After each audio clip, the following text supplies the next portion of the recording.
Halo, selamat datang di podcast kedua Desandria. Ya, selamat datang lagi. Aku Doli, Dan aku Dias BP. ganteng satu-satunya ya. Ya, kembali lagi ya menemani kawan-kawan di Sandia ya di YouTube podcast Di YouTube. yang kemarin ya. Kemarin. Jadi yang kemarin trial dan error, sekarang kita coba hadir dengan lebih proper lagi. Kemarin Iya, banyak iya, yang iya. kritik soal suara sih, Bro. Iya, Jadi sekarang udah sama teman-teman udah mixernya udah lebih baikin lagi. Apa kabar? Alhamdulillah masih ganteng aja. Masih ganteng. Gimana dulu gimana kabarnya? Alhamdulillah masih buncit aja. Masih puji ya. Alhamdulillah yang penting sehat ya kita ya. Iya, aduh, maafin sore. Aman di sore hari ya.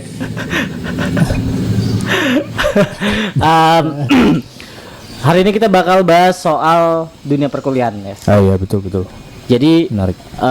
di Balikpapan ataupun di Samarinda khususnya, itu banyak banget yang ketika lulus SMA itu kuliahnya pada milih di Jawa. Iya banyak banget ya teman-teman ke sana ya. Iya, pasti rata-rata kok nggak di Malang tuh UMM, Iya. kalau di Jogja UII, kalau di Bandung mungkin sama Jakarta relatif jarang sih. Oh iya betul. Ada cuma tidak sebesar yang di Malang sama Jogja. Dan teman-teman juga di negeri pun juga banyak Iya. kayak di UGM, di Brawijaya mungkin di UI itu tadi termasuk juga satu-satunya. Walaupun yang paling gede slotnya itu tadi UMM, Iya.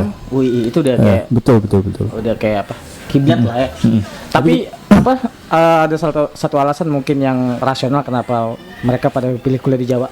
Karena di Balikpapan sendiri itu kampus tidak banyak apa ya, membuka jurusan yang umum-umum kayak fisik, Iya, betul. yang lain-lain banyak kan teknik ya. Mm-mm. Mungkin itu juga yang jadi salah satu alasan mereka kuliah di Jawa. Di Jawa ya, karena memang apa ya paradigmanya masyarakat di sini juga membuat kampus-kampus di Jawa itu berkualitas kelihatan gitu ya. lebih better gitu. Padahal sebenarnya memang- enggak juga ya. Iya, padahal sebenarnya di sini juga banyak kampus-kampus dengan kualitas yang nggak kalah mentereng juga gitu. Nggak kalah baik ya. Heeh. Oke. Dia waktu itu kuliah di mana? Aku di Malang, Jawa Timur. Di Malang, Jawa Timur. Kamu juga kuliah di mana dulu? Aku dulu kuliah di Jakarta. Oh gitu ya. Jakarta. Kenapa tuh alasannya? Apa kita masuk langsung atau Ya, awalnya basa-basi dulu ya? awalnya mau masuk UMM. Oh gitu. Kan dulu aku nelpon kamu tuh. Oh iya kita Iya kan? satu jalan dulu Iya, kita ya. jalan dulu. Iya, Terus akhirnya aku berangkat ke Jakarta. Ya, intinya aku kuliah di Jakarta dan Yes di Malang. Iya. Jurusan apa, Yes? Aku dulu teknik elektro, program studinya pendidikan teknik informatika. Sebetulnya aku kuliah di Malang nih ceritanya sih iseng aja ya. Dari Kan? kampusnya apa? Universitas Negeri Malang. Negeri Malang. Oke. Iya UM. Dan Ya gitu. Awalnya kan memang iseng karena memang jalur undangan SNPTN dulu. SNM ya? SNMPTN. ah, Ya iseng-iseng masukin. Ya alhamdulillah rezeki. Karena memang niatku pada awalnya juga pengennya kuliah di Balikpapan aja kan, aja. sambil kerja gitu. kerja. Gak ada kepikiran ke Jawa ya? Nggak ada, dulu pengen masuk di STT Migas, STT Migas. kampusnya Bokir. Iya, Bokir kampusnya tuh Bokir. Tapi akhirnya di Malang karena keterima SNM, akhirnya ya udah. Iya Malang akhirnya gitu ya namanya rezeki kan kita nggak tahu ya. Betul. Dan itu beribu-ribu orang tuh mendaftar di SNPTN kan. Dan kamu salah satunya Ya yang masuk. betul. Dan Alhamdulillahnya. kita harus memanfaatkan ya itu potensi-potensi dari hal-hal yang tidak sengaja itu gitu. Kayak faktor luck nggak sih menurut lu? Wah luck banget sih kalau dilihat dari background aku yang di SMK hahaha aja banyakan fafifu di sekolah. Ya itu luck banget sih. Kan kamu tahu sendiri lah kita dulu kayak apa, kita kan sekelas dulu gimana. Oke. Nah kalau untuk Doli sendiri nih gimana? Kalau aku dulu memang cari tahu. Aku dulu pengen banget jurusan kuliahnya jurusannya hubungan internasional. Oh iya bagus tuh. Terus aku memang targetnya swasta karena aku negeri waktu itu nggak coba daftar. Iya. Kebetulan aku akhirnya tahu bahwa salah satu jurusan HI terbaik, maksudnya HI ya bukan terbaik yang bagus, swastanya itu di Universitas Mustopo. Profesor Dr. Mustopo di Jakarta. Jadi akhirnya aku kuliah di sana gitu. Tapi banyak ini sih banyak yang bilang bahwa ketika kita merantau ya, Iya. itu bakal ketemu sama yang namanya shock culture apa culture shock? Shock culture ya. ya. Lebih ke apa ya penyesuaian diri juga Penyesuaian sih. diri benar-benar. Karena culture yang di daerah kita sama di daerah orang kan beda. Beda, Kan? Apalagi beda pulau juga. Mulai dari bahasa, dari teman-teman, karakter juga beda-beda banget di sana. Tapi menarik sih, apa shock culture yang kita temukan, mungkin yang sebenarnya bukan kita temukan aja ya. Pasti semua anak Balikpapan ataupun Samarinda yang kuliah di Jawa, kita pasti ngerasain namanya shock culture. Betul sekali. Coba banyak. kita cerita-cerita sedikit soal Kita shock sedikit culture. ya. Kita mulai dari Malang dulu deh. Waktu itu kalau di Malang gimana situasinya? Shock culture-nya waktu itu lu nemuin apa? Jadi ini ada anekdot dikit ya, menarik sih. Pertama kali aku datang ke Malang dan masuk kelas, pertama kali tuh, aku memperkenalkan diri ke teman-teman. Namanya siapa? Nama saya Dias Bintang Perdana gitu. Sebutkan kota asal dan apa, dulu sekolahnya apa gitu. Backgroundnya lah ya. Ya backgroundnya. Akhirnya aku sebutin lah. Nama saya Dias Bintang Perdana. Saya berasal dari kota Balikpapan. Nah di situ ada jeda. Mereka kayak hening jeda, hening, baru ketawa. Entah kenapa ya. Entah kenapa beberapa tahun kemudian aku baru paham kenapa mereka ketawa. Kenapa? Karena kata Balikpapan. Oke. Ngerti nggak? Paham nggak? Jadi Maksudnya di mereka papan. ya di Balikpapan. Jadi dikira aku bercanda waktu itu. Mungkin mereka belum paham sama Balikpapan, belum terlalu terkenal lah istilahnya kan di ya. Jawa. Jadi ya ibaratnya dikira bercanda lah. Jadi mereka nangkapnya secara harfiah bener-bener Iya kayak betul. balik papan, Di jadi papan dibalik. Nah betul. Itu Karena gue juga ngerasain sih. mayoritas kan juga teman-teman dari Jawa Timur Jawa kan. Timur, ya. Mungkin pemahaman tentang kota-kota di luar pulau juga masih terbatas. Mungkin sebatas Jakarta, Bandung, betul. ya yang familiar di Kota-kota telinga besar lah. lah ya. Kalau dari kamu sendiri Ya, ada aku juga shock culture ngerasain nggak? itu waktu aku awal kuliah di Jakarta, kayak teman-teman aku nanya, kan mereka di sana kan pakai logo ya kan? Iya lo gue. Kalau nggak pakai logo nggak bisa. Jadi Iya, bukan betul. mau tengil atau apa, cuma karena memang apa culture di sana kan. Ada teman aku nanya, "Lu dari mana?" "Dari Balikpapan." "Hah? Apaan sih?" katanya. "Lu tinggal di Papan." Dia benar-benar sama berarti maksudnya pengertian di sana itu kata-kata di Balikpapan tuh benar-benar kayak kita tinggal di papan, di baliknya papan. Iya. Itu benar-benar kayak secara harfiah itu. Terus aku akhirnya ngomong, "Enggak, itu kota gitu. Itu Iya, kota di betul, Kalimantan betul. Timur." "Oh, lu dari Kalimantan," katanya. Jadi jatuhnya benar-benar literally jokes gitu ya. Betul. Terus waktu aku bilang aku dari Kalimantan, terus mereka kayak anggap Kalimantan itu hutan semua bukan sih? Jadi Waduh, itu ada serem anggapan bahwa banget itu sih. hutan di Malang ada nggak kayak gitu? Wah, itu beberapa teman di Malang yang dari Kalimantan juga ngalamin sih. Wah, Ngalamin ya? kamu dari Kalimantan. Berarti kalau berangkat sekolah naik babi dong. Wah, itu sakit banget sih. Kok bisa? Sebenarnya ada. Ya nggak seprimitif itu ya kan? Iya, Kita, betul. Aduh sampai gagu nih aku. Cuma apa namanya? Itu jokes, oke. Iya, Cuma oke, benar-benar jokes. kayak nyelekit tapi juga ya. jokes yang membuat framing Iya, anak Kalimantan itu seprimitif Iya, itu gitu. agak terbelakang gitu. Iya betul. Tapi itu lucu sih. Kamu katanya Iya. kamu Kalau sekolah naik sekolah babi. berangkatnya naik babi. Kan gak mungkin banget Iya, bro. sama aku juga dulu gitu kayak pas jalan-jalan gitu kan ke daerah Sudirman, Senayan Sudirman tuh kayak kasih tau, tuh lihat ini namanya gedung, ini lampu, lihat tuh lampu jalanan. Jadi dikenalin gitu ya, ibaratnya nggak ada gitu. Tapi waktu itu aku balik bro. Waktu itu sebenarnya aku nggak apa-apa sih, itu antara perpaduan antara baper dan enggak ya. Karena kayak ada rasa primordialisme kita yang cukup terusik kan. Akhirnya aku bilang bahwa lu tahu nggak kalau gedung jalanan itu tuh pembangunan di sini itu tuh ada dari pemasukan dari APBD negara kota-kota yang lain gitu Iya, loh. betul, Jadi betul. kayak lu nggak berdiri sendiri gitu. Kita nih Indonesia saling bahu membahu gitu. Cuma mungkin pemerataannya aja yang kurang. Iya betul.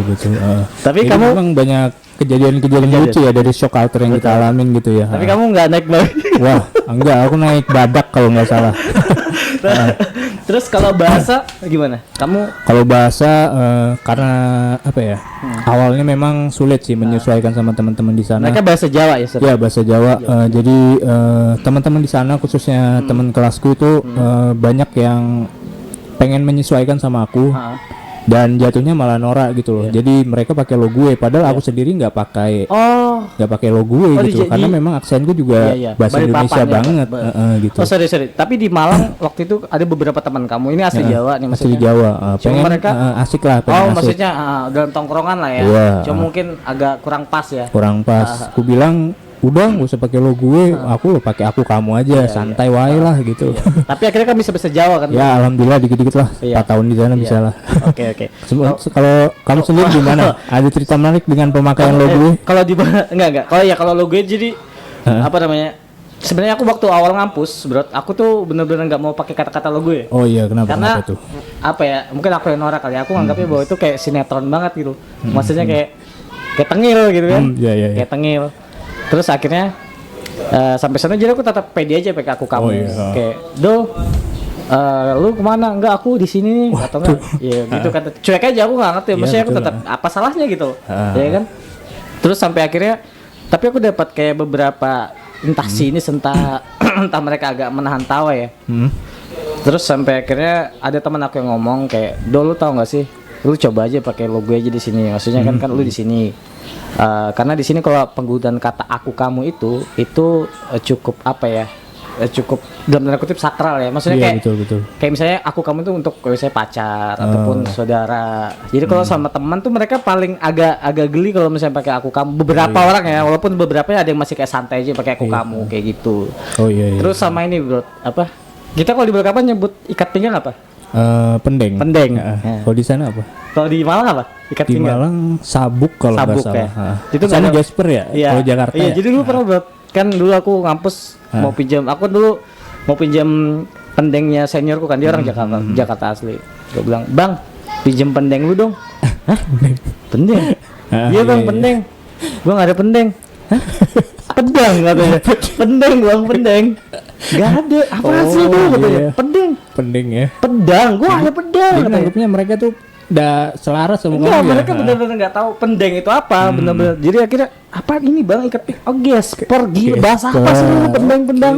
Jadi tapi di situ aku baru tahu, maksudnya mungkin akunya kali yang Iya, lambat betul, tahu betul. ya. Jadi akhirnya kayak Iya. gitu-gitu. Jadi itu nambah anu juga sih, Iya, perbendaharaan kata juga ya untuk betul. teman-teman Jakarta mungkin kalau ketemu gitu. Iya, sama banyak sih kata-katanya yang kayak gitu-gitu. Cuma kalau ngomongin soal ini Bro, dari akademisinya, maksudnya dari akademiknya, ngalamin kesusahan nggak? Kan kamu di kampus negeri nih. Iya, aku kan di negeri tuh. Teman-teman juga seleksinya dari SNPTN undangan kan, tentunya siswa-siswa unggulan lah pilihan. Ya awalnya juga cukup keteteran karena jurusanku di sekolah sama di kuliah nggak relevan. sinkron ya? Nggak sinkron. Jadi memang butuh penyesuaian. Yang lebih ya. Tapi ada sesuatu yang memang menjadi celah buat aku untuk ngikutin kuliah, yaitu perbanyak relasi lah.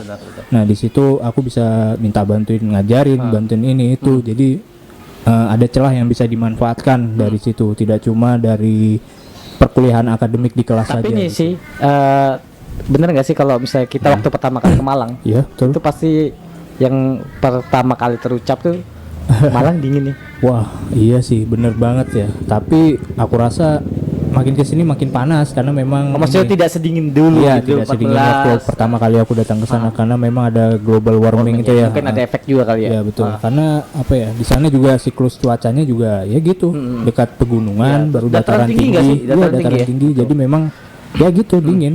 Beda sama Kalimantan kan. Betul. Karena kita terlalu baik sumber daya alam. Iya. Dieksplor terus. Oke, Ya. tapi di Malang banyak ketemu teman-teman dari Kaltim juga gak? Ya kebetulan aku tinggal di asrama Kaltim ya. Oh, lu asrama? Asrama Kaltim Seru Apokayan ya. Oh, nama apa? Asramanya Apokayan. Ya, dan kebetulan di sana juga banyak didatengin sama mahasiswa-mahasiswa Kaltim yang kuliah di Malang gitu.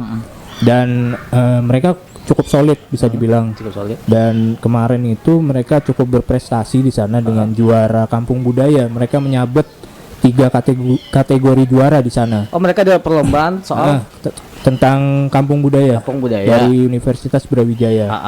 Dan mereka menyabet Menang ya. ya 3 kategori juara. Dalam kategori dia menang. Iya, di situ effortnya kelihatan banget kan bahwa mahasiswa Kalimantan Timur tuh solid dan memang ingin memperkenalkan budaya Kalimantan Timur di sana. Benar-benar.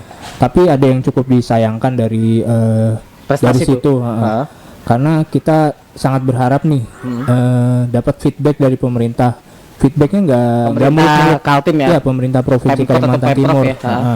Karena memang kita membawa nama Kaltim dan memperkenalkan budaya-budaya Kaltim di sana. Tapi Itu juara. juara kita dapat 3-3 tuh. Kita ibaratnya mendominasi lah di sana. Betul. Tapi yang kenyataannya kita dapat pemerintah di sini di provinsi Kaltim ini ya. Iya, Pemprov. Sepertinya apa ya? Kurang memperhatikan mendengar lah. Akhirnya kemarin cuma di up sama media-media lokal aja gitu. Oke. Jadi kayak apresiasi itu masih kurang Iya, ya, kayak. Mungkin nanti kedepannya bisa lah disupport lagi ya karena memang membawa nama Kaltim dan budaya Kaltim juga gitu. Ya jadi harapannya semoga ketika ada mahasiswa Kaltim yang berprestasi ya, apalagi yang membawa budaya Kaltim di luar di luar Kaltim, Iya. itu ketika dia berhasil harus dapat apresiasi lah. Iya, Sebenarnya. Bukannya minta sih, cuma itu Iya, suatu keharusan sebenarnya. Iya, Suatu dan kami keharusan. pun apa ya ikhlas Iya, gitu. betul. Nggak cuma Malang doang, Betul. mungkin ada daerah Iya. lain. Oh iya, by the way aku jadi ingat, aku jadi ceritain. Ini Iya. teman aku, kita nggak usah sebut namanya. Iya betul. Dia itu kuliah di salah satu kampus swasta Heeh. di Balikpapan. Hah? Dia itu sama timnya, dia jurusannya teknik lah. Aku nggak usah Teknik nyebut ya. ya. Oke. Karena kalau aku sebut jurusannya pasti semua pada tahu kampusnya di mana. Oke. Jadi dia lomba waktu itu, Mm-mm. lomba di Jawa, di kalau nggak salah di Jogja. Dia itu menang, mengalahkan dari kampus ITB, Wah. dari kampus apa yang dari swasta jadi negeri itu apa? UPN. Dia menang. Iya. Tapi pas mau pulang Kenapa tuh? nggak bisa. Kenapa? Karena uangnya tidak ada. Gak supportif banget ya. Jadi maksudnya, jadi akhirnya mereka bingung tuh, mereka sempat rombang-ambing, aduh gimana nih pulang ini, tapi sampai akhirnya mereka nginep di salah satu asrama di mahasiswa Kaltim atau Kalsel gitu, lupa deh. Mereka nginep di sana, terus mereka kontak senior mereka, jadi senior mereka yang coba nge-pressure kampus untuk ngasih dana untuk mereka pulang. Bayangin bro, mereka ke Jawa lomba menang, terus nggak bisa pulang, itu kan ironis ya. Iya ironis, padahal bawa nama kampus ya. Bawa nama kampus dan bawa nama daerah Iya. Kaltim gitu. Cuma tidak ada apa ya? Iya jadi kayaknya kurang komunikasi Iya. sama koordinasi mungkin ya. Mungkin apa gimana kita kan kurang tahu ya. Iya, Cuma, betul. Cuma itu sih spiritnya itu sih apa Pemprov harus lebih apa ya? Apresiatif Iya, lagi ya. apresiatif lagi sama anak-anaknya yang merantau. Jadi kalau kita ngomongin lagi soal dunia kampus yang lebih luas, kan sekarang banyak banget pergerakan bro. Iya betul. Jadi di selama pandemi ini semua aktivitas libur, kampus libur, libur cuma di apa tuh WFA ya, tugas dari rumah. Terus tapi mereka tetap harus bayar UKT. Oh iya itu harus Logikanya tahu. gini, mereka nggak pakai fasilitas kampus, Tapi ya mereka kan? harus bayar gitu Tapi ya. tetap harus bayar dengan tidak ada keringanan dari kampus tuh kan. Ya, Di itu Malang ada pergerakan gitu juga kan, Brawijaya apa marah di ya apa? Amarah Brawijaya. Amarah Brawijaya ini Itu kepanjangannya Aliansi Mahasiswa apa ya? Ya gitulah Amarah Brawijaya yang Brawijaya. menyuarakan memang UKT ini harus turun gitu. Terus di kampus tetangga kampusku tepatnya itu ada UM menggugat atau menggugat. UM bersuara gitu. Jadi memang UKT ini menjadi persoalan yang memang harus diselesaikan kan, karena nggak semua mahasiswa mampu bertahan. Betul. Khususnya orang tua mereka, Betul. ekonominya pasti ada yang naik turun Iya, kan. ada yang tergoyang selama pandemi ini. Betul. Jadi itu yang mendasari para teman-teman Iya. mahasiswa di sana untuk menurunkan UKT Iya, gitu. iya. Pergerakannya itu cukup masif ya. Ada di Makassar ada, di Jakarta ada, di Iya. Jawa Barat ada, Jawa Tengah ada. Tapi dengar-dengar dari Kemendikbud juga sudah mengeluarkan kebijakan tentang UKT ini gitu. Tentang ada UKT ya. Bahkan sempat ada tuh tagarnya hashtagnya Nadiem dicari mahasiswa. Wah iya, Iya. betul. Tapi so far kayaknya memang sudah ada ini ya, respon ya dari pemerintah. Iya, Ya. dari pemerintah yang ku baca tadi siang itu sudah ada kebijakan di mana kampus tuh harus menurunkan UKT terkait kondisi mahasiswa. Tapi yang sangat disayangkan birokrasi di kampus sama di pusat ini kan berbeda Iya, gitu. iya. Karena kembalinya di undang-undang itu kalau nggak salah aku baca itu kewenangan rektor untuk menurunkan Oke, UKT oke, gitu. oke. Jadi percuma. pemerintah cuma bisa kayak advice doang ya, Iya, cuma betul. untuk mengambil kebijakan rektor. Iya, rektor. Jadi ibaratnya percuma kalau ada kampus yang tahu kalau kebijakan dari kementerian Diktim. Kemendikbud begitu, tapi rektor mereka berkata enggak gitu. oke, Itu yang menjadi ironi kan. Dan yang menjadi permasalahan juga UKT penurunan ini juga nggak komprehensif, nggak menyeluruh gitu bro. Iya. Jadi kayak beberapa teman harus mengajukan dulu. Sementara kondisi mereka baik-baik aja, Iya, iya. tapi kan mereka juga butuh namanya keadilan gitu loh. Betul. Oh jadi kayak masih ada yang kayak kurang tepat sasaran gitu Iya ya. betul. Bantuan-bantuannya gitu.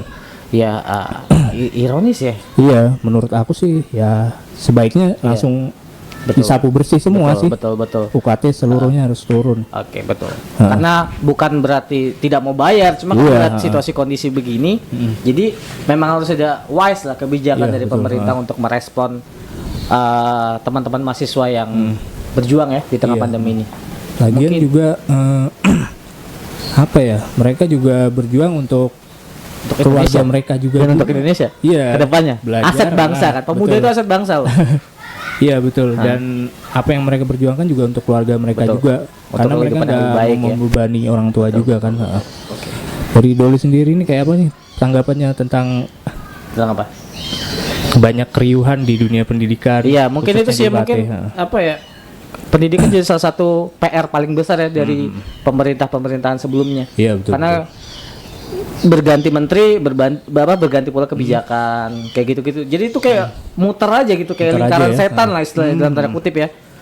Jadi sebuah ironi yang belum terpecahkan sampai sekarang. Mungkin kedepannya semoga ada apa ya, kebijakan yang lebih jelas, yang apa ya, istilahnya mengikat gitu loh. Jadi untuk jangka panjang. Jadi di bidang pendidikan Indonesia ini konsisten, misalnya terus gitu. Betul. Jadi karena memang apa ya, pemerintah Indonesia khususnya Kemendikbud ini lagi meracik banyak kebijakan-kebijakan baru kayak Merdeka Belajar, Kampus Merdeka, sistem zonasi untuk pemerataan mutu pendidikan di Indonesia kan sesuai undang-undang yang tertera gitu. Dan juga kita doakan aja lah.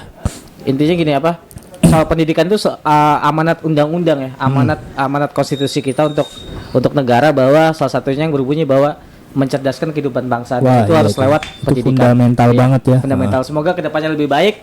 Thank you yang udah dengerin. Sampai ketemu di podcast selanjutnya. Mungkin nanti yang isi ada Taro sama Bokir ya, yang seru-seruan.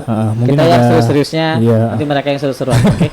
Mereka podcastnya di kebun, kayak gitu-gitu. Di kebun, di hutan mungkin. Bisa. Thank you. Bye. Dadah.